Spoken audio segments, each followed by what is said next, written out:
We are in the series finale of our series, Holy Shift. So if this is the first time that you've joined us, perhaps in the last 5 weeks, we're so glad you're here, and I'll do my best to kind of get you up to speed. Although if you were here, you know that's going to be a little impossible, because we kind of really did a deep dive into these paradigm-shifting ways of looking at the world, and also of how we might look at ourselves, changing the way that we perceive the movement and development of people, of systems, in an attempt to provide some perspective, maybe even some hope that when you and I face chaos and disorder in our lives, that perhaps there is some kind of larger progression and movement happening that we just need to shift our lens in order to see. And so the first week of this conversation, we talked about stages of faith. That seems like forever ago, right? But we talked about stages of faith and really this ongoing journey that we partake in which we open up and our spirituality, our faith, our way of understanding and relating to the mysteries of life becomes more spacious, more generous, more inclusive among each stage. Then in the second week, we talked about the stages of renewal, and we applied this to one of those things in our world, one of those systems and institutions that feels like it's falling apart, organized religion. And we asked ourselves, what if underneath the surface there is this larger pattern unfolding in which the chaos, disorder, disruption, even dissolution of our systems is actually leading towards a rebirth and a renewal? And may we have the eyes to see it. Finally, over the last 2 weeks, we took a look at a theoretical framework called spiral dynamics. Spiral dynamics allowed us to kind of move through this process of seeing our own journey, realizing how as we as human beings develop, we see the world in different ways. Our beliefs, our core understanding of reality changes, evolves, and it allows us to have a sense of inclusion for more people, for a greater sense of understanding of what is going on with other people who might see differently than us. And hopefully as we got to those higher and higher levels, we could have a deeper, more integrated sense of the world and of each other. And so what you might have noticed is that there's the possibility for some of these stages to kind of overlap. Perhaps there is some connections that you can explore on your own, but of course it's a little overwhelming to try to do that. It made me think of, the old detective movies where they have the red felt string, and they have their board trying to make sense of reality, and it's a little too much. So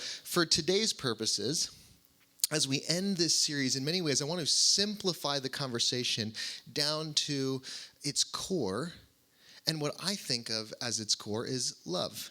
And we're in this month where we think a little bit more about love, right? Because of Valentine's Day.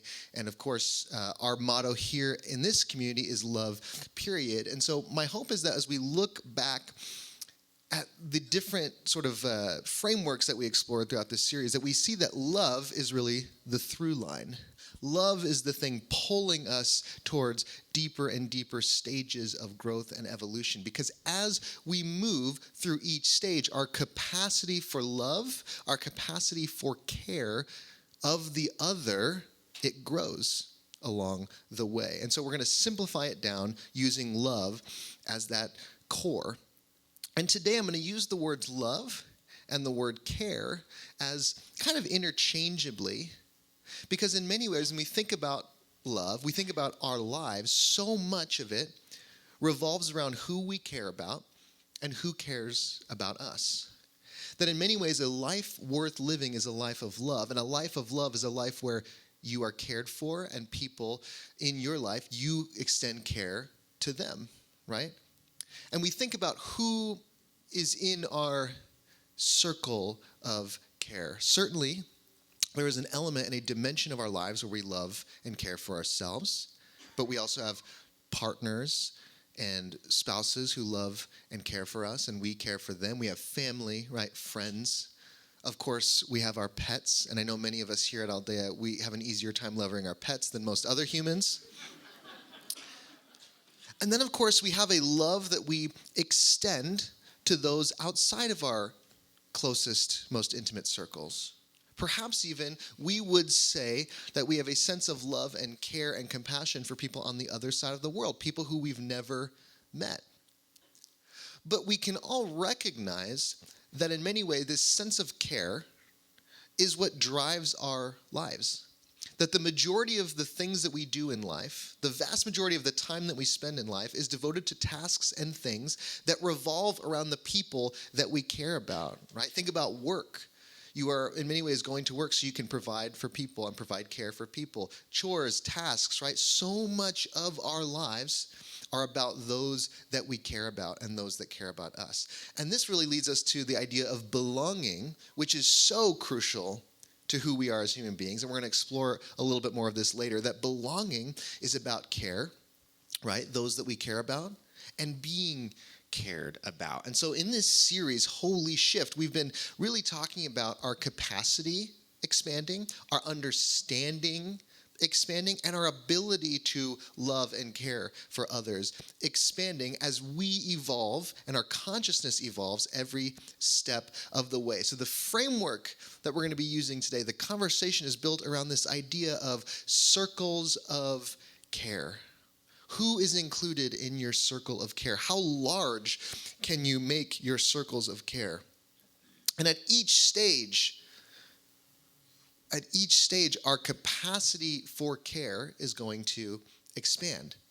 And so each week, we've started these conversations off with the most basic and fundamental level of any sort of stage. And for us, this week, we're going to be talking about what is at the center, what is the most fundamental level of how you extend care out into the world, right? And with any circle, any way of you interacting with reality, we always start with ourselves at the center, right? This is how we survive. This is how we operate, how we perceive reality. And yet, how many of us, when we think about this idea of self-care, right, being kind of the central beginning foundational aspect of how we extend care out into the world, how many realize that even just caring for ourselves is hard, right? Loving ourselves is incredibly difficult. There's a story about how when the Dalai Lama first began to visit the United States, he held a conference and he was taking questions and he had a translator. And so someone asked a question, what do we do about self-hatred? Or what do we do when we have a lack of self-love? And so this was spoken. The translator took that information, translated it, and spoke it to the Dalai Lama. And the Dalai Lama seemed to have some confusion with this question. And so he goes back to his translator. They go back and forth for a little bit. And finally, the Dalai Lama is able to respond. And basically what he says is, this was a very difficult question for me to understand because in my culture, we don't really have a concept for self-hatred. We don't have a concept that you could not love yourself. This is something that seems to be exclusive to the West.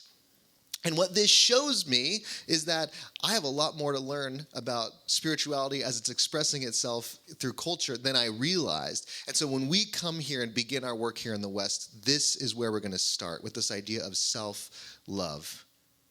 And we all know this on some level, that love of self can be such a challenge sometimes. And yet what's interesting is it's the foundation of our entire progression as we move up these circles of care, as we extend our love outwards. We all can kind of be honest with ourselves and realize that even when we're able to love others and love community, we can sometimes struggle with loving ourselves. It can follow us all the way up. So let's start with a couple of ideas that might help us recognize our own capacity for self-love. First, think about survival for a moment. Think about how survival in many ways is that fundamental level of human consciousness. And we've talked about this through spiral dynamics, how that first stage is really just about staying alive. And yet, when we are focused on survival, there is still an aspect of self-love there. Because if I am concerned with keeping myself alive, then on some level, I have a recognition of my own value, of my own worth, right?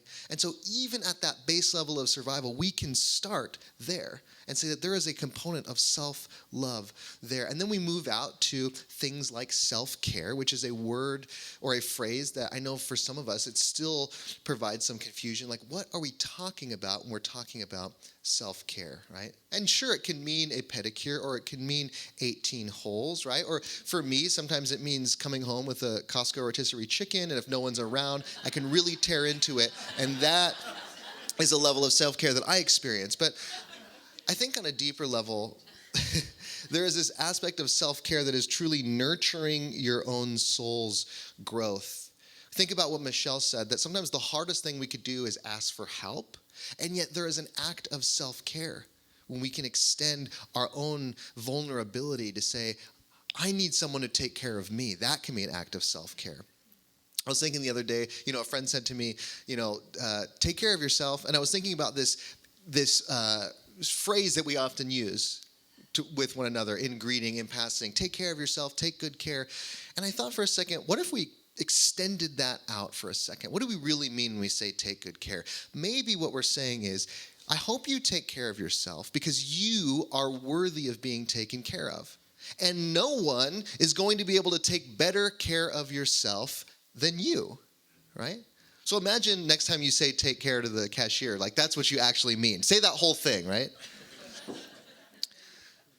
But of course, we cannot stay in just self-care. We must expand, right? We must learn how to love beyond ourselves because life has more for us than that. And so perhaps our self-care can expand into a broader circle in which we have a love for the other, right? A love for others.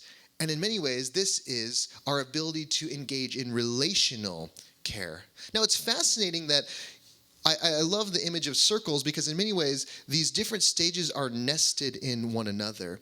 How many of us recognize that we can't really love others if we don't have any ability to love ourselves?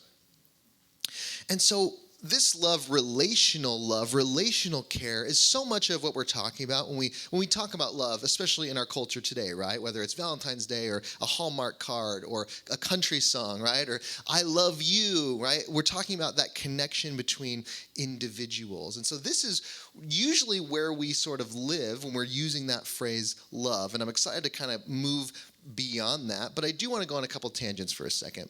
First, evolutionarily speaking, it is this kind of care that in many ways allowed us to survive and to get where we are today. That in our development as a species, we were able to look at one another, right? We were able to look at our family, those we care about, and instead of seeing them as a shield, right? When a saber-toothed tiger is coming at you and pushing someone you love as a shield, no, you love them, you care for them. We made that transition, right, from running away, and I told a story, a couple weeks ago about how I used a friend as a human shield to protect me from a sea creature. He survived, don't worry, but we have this instinctual thing, and we've overcome this as a species to the point where our love is that we would sacrifice ourselves for another, right? And certainly, this is a fundamental aspect of how we've developed as a species. Carol Gilligan is a psychologist, and she talks about the evolution of care through her 3 stages, which she labels pre-conventional, which is care for self, conventional, which is relational care or care for others, and then post-conventional, which is a balance of the two. So this is what she says: the progression in the development of the ethics of care is marked by a shift in the focus of responsibility from caring for the self, pre-conventional, to caring for others at the expense of the self, conventional, and finally to a balanced responsibility that integrates care for both self and others, which is post-conventional. How many of us have recognized, and maybe we'd be honest, that we've cared for others at the expense of ourselves? Right? We all do this. We all struggle with it. And in many ways, this act of balancing the two is an ongoing act. It's something that we're always learning. We're always developing in. But I want to just speak directly to you right now and say, no one's asking you to do this, right? No one's asking you to care for someone at the expense of yourself. And if they are, right, then I would encourage you to challenge the fundamental foundations of that relationship, friends, because we need to be able to balance the two. We've heard this metaphor probably over and over and again, but I'll say it once more. You need to put your own oxygen mask on before you can help someone else, right? We hear that in the briefing anytime we get on a plane. That's about the point where I stop paying attention. I don't know anything else about the oxygen masks, where they come from, how to put them on. I just know that I'm supposed to put mine on first. And then every time a flight goes well, it's okay that I didn't pay attention. Next time I'm going to pay attention, And these days it feels like you probably need to really pay attention to those briefings. But if we can expand from love of self to care for another, right? Perhaps we can keep moving forward, because it's really about belonging to a larger network, a larger family. And this is how we continue to grow and develop as human beings, right? Not just as individuals, but as a species. And so what we do is we extend the circle out another layer, and we move into our ability to care for community. We might consider this to be tribal care. Friends, I believe that loving community is in many ways the hope for the world. That care between two individuals is unbelievably powerful. But there's something that happens with care for the many, care in a communal sense, that has this exponential effect. And we see it in places like Aldea, right? We see it in a space like this community where there is this interconnected network of care and love, right? That is so much more powerful, and it is magnified and is amplified in the group. And so, it's so much of our goal and our heart to create a sense of belonging. And so we started doing this group a couple times a year called Intro to Aldea for folks who are new or new-ish. And we really developed it with this idea of how can we help folks find a deeper sense of belonging when they walk through these doors, and really to feel like they're at home here. And so one of the things that we do is we ask that question at this group: what does belonging mean to you? And in many ways, what people have said is it just, at its simplest, it's to know that I matter, to know that people care, right? If I don't show up one week, are people going to ask how I'm doing? Belonging is essential. Knowing that others care about us is essential.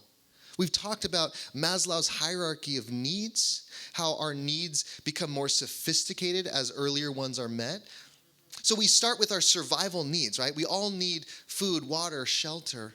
But very quickly, immediately after our survival needs are met, our next set of needs up are belonging needs, right? So the very first thing we need after we can ensure our survival is to belong. Now, it gets a little tricky, especially using this term tribal, because this is a word that can have both a very positive and a very negative connotation depending on how it's used. That sometimes we say, oh, I've found my tribe, I've found my people, you are my soul tribe, right? And that can be a very beautiful thing, to feel like I found the people that understand me and I belong and I feel safe.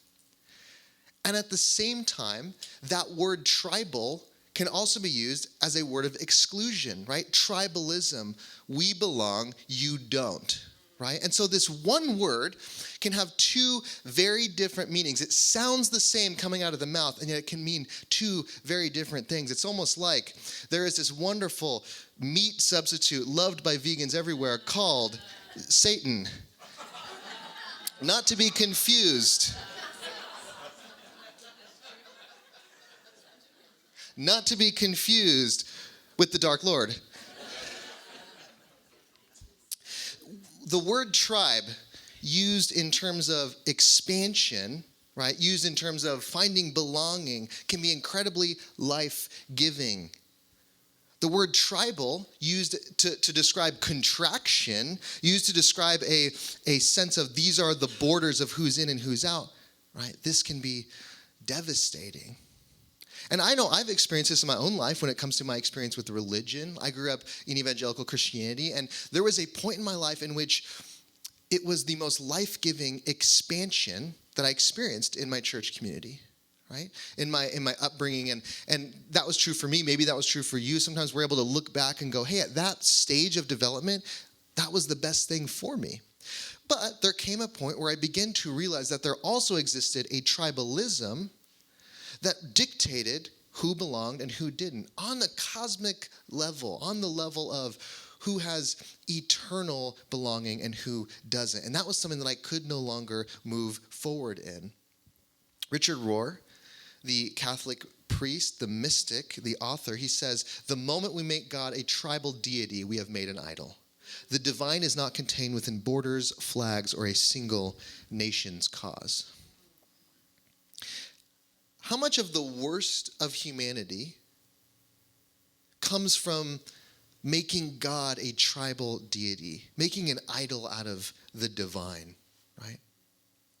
And so in some ways it's obvious that we don't want to stop at tribal belonging, that we want to keep moving, that we want to expand our circle more layers. And so outside of this communal belonging, we create a circle in which perhaps we can fit all of humanity. Friends, borders, nationality, religion, these are all human constructs. These are all imagined. Borders, nationality, religion, all human constructs. Martin Luther King Jr., we'll call this world care, by the way. Martin Luther King Jr., he said, an individual has not started living until he can rise above the narrow confines of his individualistic concerns to the broader concerns of all humanity.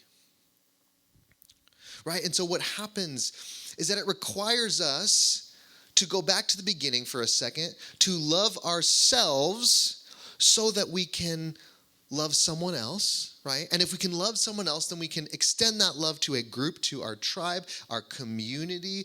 But that ability to love that which is greater than us, perhaps it gives us vision to love even all of humanity. But why stop there, right?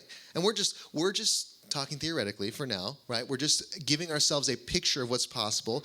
Why stop there? What if we could extend our love further to all life on planet Earth, to the planet itself as a living entity, right? And many of us would say, Jake, this is where I'm going to draw the line, okay? Because there are some creepy, crawly things, especially out here in the Sonoran Desert, that I cannot love, okay?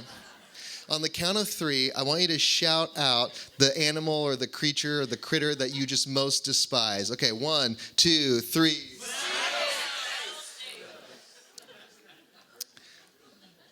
That's going to show up in your bed tonight. I don't have that kind of power, I promise you.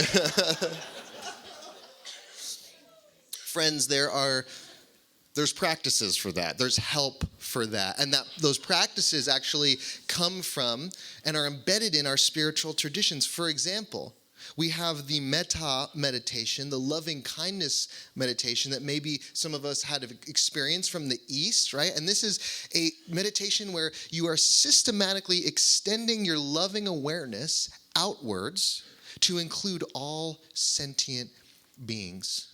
Right? And where we get this from, there's this ancient text, the Metta Sutta. This is how it describes that sort of love, that sort of boundlessness. As a mother would protect her only child with her life, even so, let one cultivate a boundless love toward all beings. Friends, it's not easy. It's something that even this text says we must cultivate, right? And why must we cultivate it? Because it's not instinct. It's certainly not instinctual. If we go back for a second, we think about our survival mechanisms and this base level of human consciousness, it is not instinctual to extend our love out to things that maybe want to kill us, right? And so in many ways, the journey that we're taking all the way to planetary care, love for all life on planet Earth, it's a journey that expands us beyond our instinct.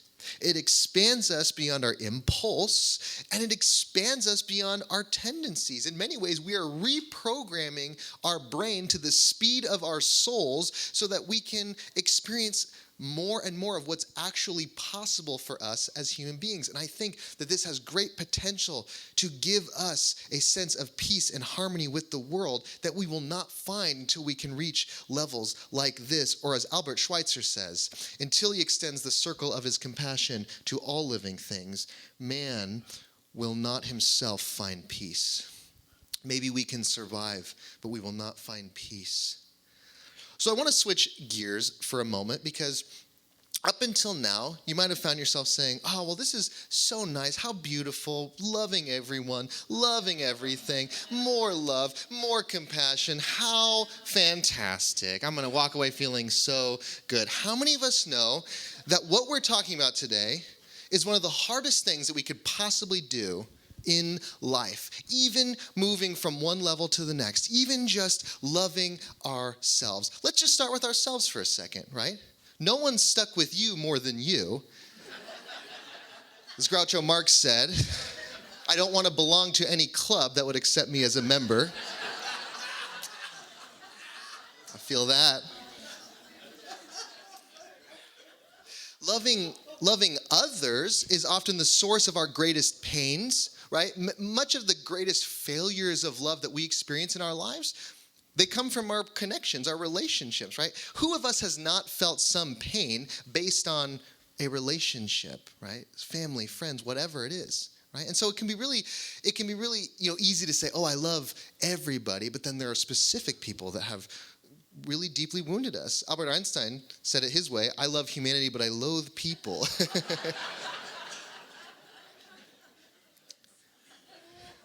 Let's just stop here for a moment. I want to do a little exercise, okay? I want to invite you. You don't have to if you don't want to, but I want to invite you to picture in your mind the person who is perhaps the most triggering for you or the most difficult for you to love on the planet. Now, we all have different stories and we all have different journeys, so many of us have unique figures that we're probably imagining. I'm sure there are a lot of us who are picturing the same person, potentially, I don't know. But here's something I want to ask of you, okay? So you have that person in your mind. Does this person fit in your circle of care? Just a minute ago, we said, I love all sentient beings. And now you're saying, I love all sentient beings, -1, okay?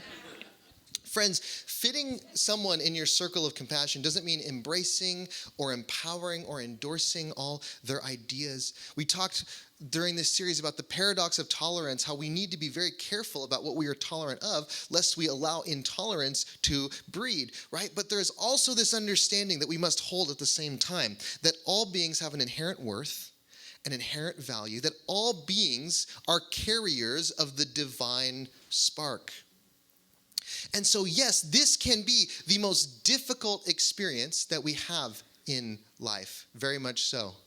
I wish I could stand up here and tell you that that kind of love comes easy, or that kind of love is our instinct, or that kind of love is likely, that we are necessarily probable to see that love exhibited all the time. But what I do know, and what stories like this are so helpful of reminding us of, is that kind of love is possible. It is possible. And in many ways, this whole series has been about looking ahead at what is possible, that there is something in the blueprint of our spiritual DNA that is calling us to greater and greater love, even love that seems impossible in our current state. This is the holy shift. And so our motto here at this community is love, period.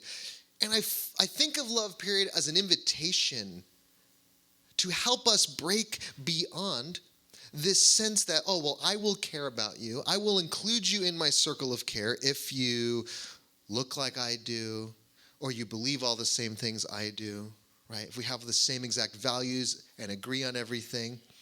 And it invites us to look beyond that, to see a sense of interconnection with all things.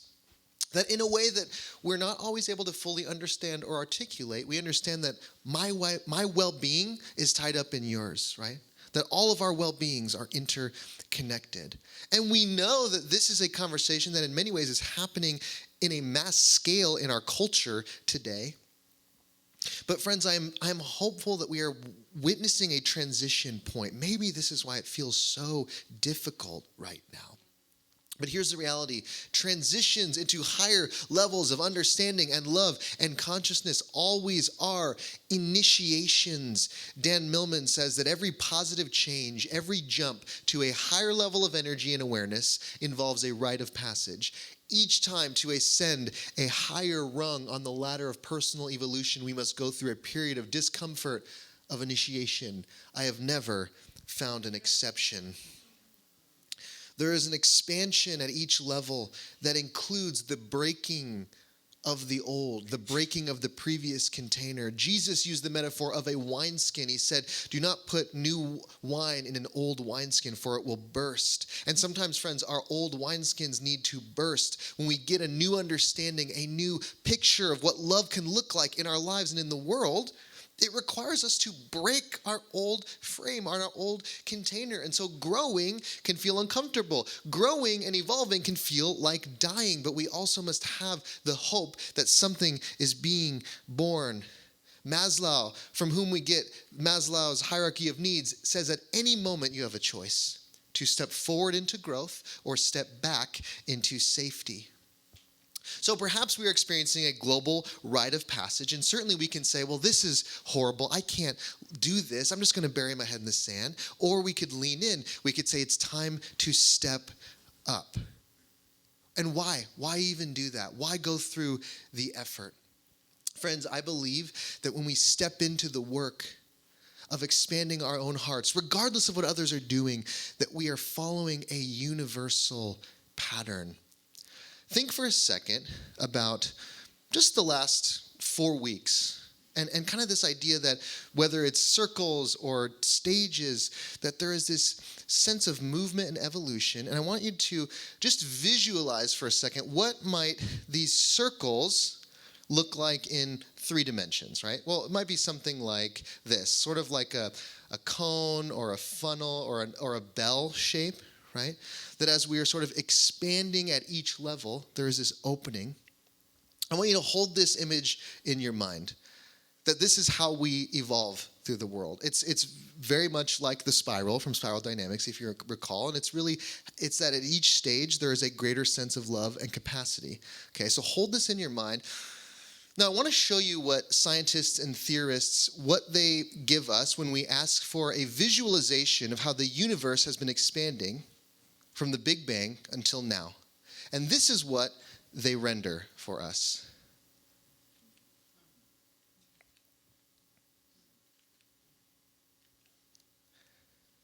Friends, perhaps when we expand, we are participating in the expansion of the universe, that we're in step, in flow with this much greater pattern that goes vastly beyond you or I as individuals. So let's just, for the sake of conversation, let's just keep going. Let's push past planetary care into something even greater, something where beyond self, beyond others, beyond community, beyond humanity, beyond life on planet Earth, just all things, everything, right? That there is a circle that we could begin to expand that has no end to it. All living beings, all things that we may know or may not know, when we look out of those beautiful images from the James Webb telescope, that too belongs in our circle of care, right? Some of you UFO curious people out there, you know what I'm talking about right now, right?